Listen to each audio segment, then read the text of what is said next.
অনেক সময় কাস্টমারকে জিজ্ঞাসা করা হয় যে মোটরের ভিতরে পানি গিয়েছে কিনা, তো কাস্টমার স্বীকার করতে চায় না। এই মোটরটার ঠিক সেম অবস্থা। দেখুন কি অবস্থা, অলরেডি এখানে পানি পড়ে গেছে অনেকগুলো। এখন এর ভেতরে পানি পরিপূর্ণভাবে ভিতরের দিকে লোড হয়ে আছে। কাস্টমারকে জিজ্ঞাসা করলেও স্বীকার করে না, আবার যদি বলা হয় যে কি হয়েছে বলতে চায় না। তো এইগুলো হচ্ছে এভিডেন্স। এখন এই পানিগুলো বের করবে এবং কাস্টমারকে দেখাবো, সে তার রিয়াকশনটা দেখবো। বের কর।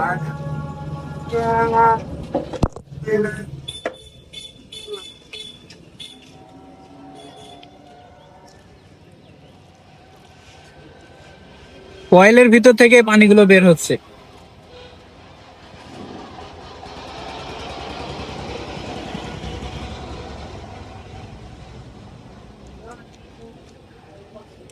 মোটরের ভিতরে যদি পানি ঢুকে যায় তাহলে আপনারা সেই মোটর কখনোই চালু করবেন না, আগে চেক করবেন। অনেক সময় অনেকে ইলেকট্রিক শক খেয়ে মারা যায়, এটা খুবই রেয়ার ঘটনা। তো শুধুমাত্র এই অসাবধানতার কারণে এই দুর্ঘটনাগুলো ঘটে থাকে। এটা একটা চায়না মোটর। চায়না মোটরের ভিতরে দেখুন কি পরিমাণ পানি ভেতরে রয়েছে। অনেকগুলো পানি দোকানের ভিতরে পড়েছে, এখনো পর্যন্ত পানি বের হচ্ছে। তো আপনারা অবশ্যই এই ধরনের মোটরগুলোতে যদি পানি ভিতরে ঢুকে যায় তাহলে সেই মোটর কখনোই চালাবেন না, কারণ এই মোটরের সাথে পুরো কলের কানেকশন থাকে। যদি কারেন্ট হয়ে যায় তাহলে পুরো কল সহ কারেন্ট হয়ে যাবে এবং একটি মারাত্মক দুর্ঘটনা ঘটতে পারে।